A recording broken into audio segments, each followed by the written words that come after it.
iti damag showbiz. Linukatanan ti Miss Grand International ti aplikasyon para iti may kadua season ti MGI All-Stars may sa pageant para kadagiti dati a kasali ti International Beauty Competitions. Silulukat daytoy kadagiti babaeng agta 2020 aging katu 40 agraman dagiti naasawaan adda anak na transgender women.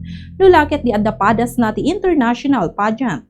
Tumo na season nangabak ni Vanessa Polgarin iti Colombia idinto ni Faith Maria Forter ti Ghana ken Nguyen Hung Giang ti Vietnam ti first ken second runner-up. Umabot ti 50 ket inna makandidata manipod ti 38 a pagilian ti Simali agraman dagiti sumagmamano a Pilipina.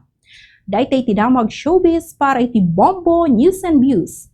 Dito ni Bombo Juna Arizabal Alcartado, and this is Bombo Radio Philippines, the #1 and most trusted source of news and information. Basta Radio, Bombo!